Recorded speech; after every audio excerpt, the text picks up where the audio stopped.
We want to begin with the spread of the coronavirus right here in the U.S. Overnight, health officials in Washington, California, and Oregon announcing each state had one person who had contracted coronavirus without knowing how they got it. We have full coverage this morning, including what the president is saying about the coronavirus. But let's begin with NBC's Gadi Schwartz and the breaking news overnight about those new cases. Gadi, good morning. What do we know? Yeah, good morning, Kristen. These new cases coming as a shock to every single state along the West Coast. California, Oregon, and Washington all seeing instances of community-spread coronavirus, meaning officials don't know how these new patients were infected, and 2 of those patients were in close contact with schools. This morning, the number of cases of the coronavirus growing, the disease spreading. Overnight in Oregon, health officials making an alarming announcement. An elementary school employee has tested positive for the coronavirus. There was no known travel exposure for this individual, so this is a case of community spread of the disease. While in Seattle, a high school student testing positive as well. They are preparing to sanitize the school's campus over the weekend and are intending to remain closed on Monday. They are the 3rd and 4th cases of what health officials call community-spread contagion in the United States, meaning their origins are unknown. Like the California case reported 2 days ago, our 3rd case did not recently travel overseas or have any known contact with a recent traveler or an infected person. Now healthcare workers across the country are preparing for a possible pandemic. This case does signal to us that it's now time to shift how we respond to the novel coronavirus. In Solano County, California, the nation's first case of community-spread coronavirus under increasing scrutiny, the cause yet to be determined. A whistleblower complaint alleging medical staff didn't have proper training or safety equipment when they assisted evacuees who arrived at Travis Air Force Base located in the same county where the patient was infected. Lawmakers demanding answers. How else did this illness get into the community? Most likely, high probability, it came from the patients, the evacuees that were brought to Travis Air Force Base. We do not know how she got her infection. I want to be very clear. When one doesn't know, one doesn't speculate. This while industry giants like Amazon have announced cutbacks on domestic travel for employees, as United, American, and Delta Airlines have all reduced flights to Japan, Singapore, and South Korea. In Japan, schools remain closed for the next month. And while the Olympics are still a go, officials say they're limiting crowds at the torch relay. Meanwhile, in Washington, school district officials say the high school where that one patient attended will be closed now for 3 days of thorough disinfecting, and those who came into contact with that patient will now also stay home and away from others and be monitored for symptoms for 14 days before being cleared to return back to class. Kristen? The community and the country watching those cases closely. Gadi, thank you for that. President Trump downplayed coronavirus fears on Friday night as he spoke to supporters at a rally in South Carolina. The president claiming Democrats are politicizing coronavirus and calling it, quote, their new hoax. In just a moment, we will talk to the doctor, Anthony Fauci, who is the director of the government agency leading the charge against the virus. But first, we turn to NBC's Hans Nichols, who's at the White House this morning. Hans, good morning. Good morning, Peter. Late last night, the president accusing Democrats of trying to politicize coronavirus. He's suggesting that the press and Democrats are exaggerating the threat and calling their response to the crisis their new hoax. At a raucous South Carolina rally, President Donald Trump casting doubt on the coronavirus outbreak in this country and casting blame on the Democrats. This is their new hoax. We have lost nobody to coronavirus in the United States. The press is in hysteria mode. The president's comments echoing his chief of staff earlier in the day, claiming that criticism and coverage of the government's coronavirus response were politically motivated. They think this is going to be what brings down the president. The president using this crisis to claim that border security is health security.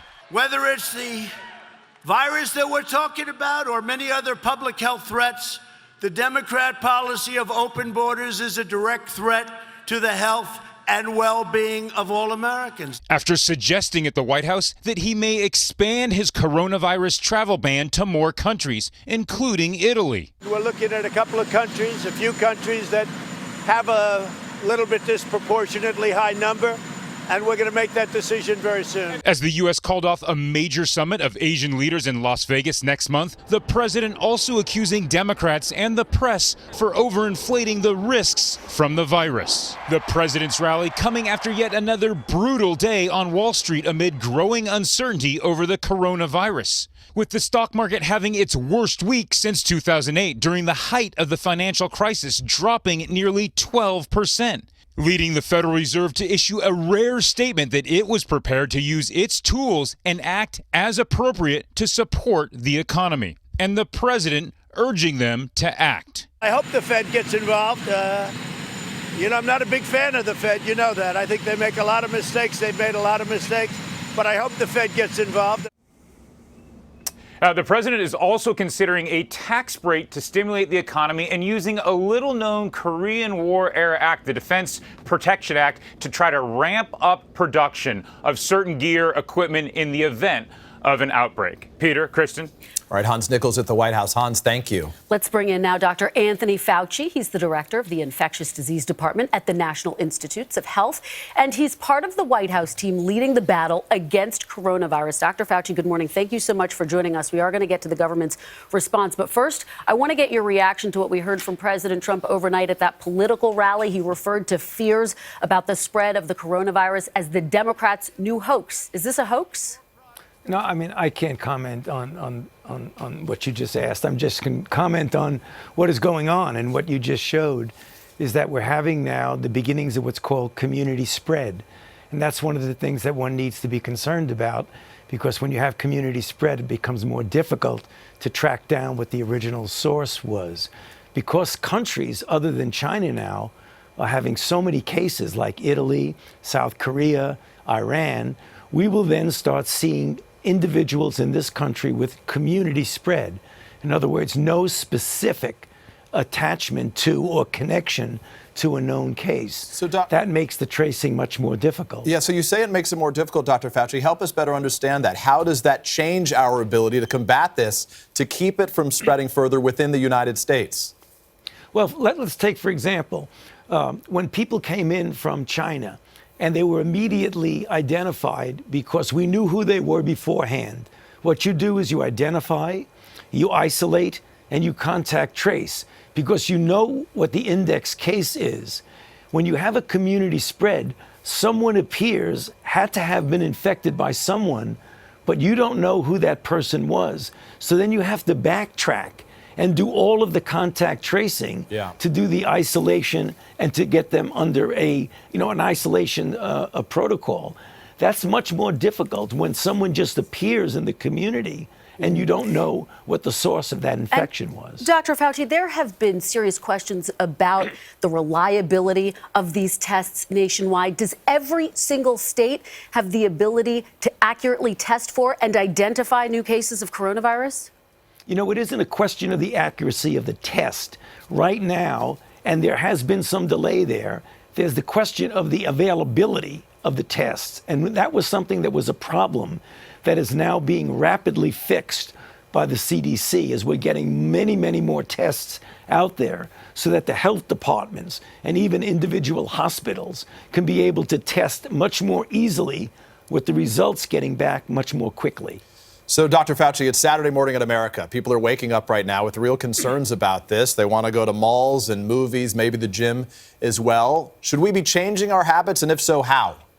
No, right now, at this moment, there is no need to change anything that you're doing on a day-by-day basis. Right now, the risk is still low, but this could change. I've said that many times, even on this program. You've got to watch out because although the risk is low now, you don't need to change anything you're doing. When you start to see community spread, this could change and force you to become much more attentive to doing things that would protect you from spread. Dr. Fauci, quickly, how does this all end? You know, it ends it depends on the nature of the outbreak. I mean, this could be a major outbreak. I hope not. Or it could be something that's reasonably well controlled. At the end of the day, this will ultimately go down. Hopefully, we can protect the American public from any serious degree of morbidity and mortality.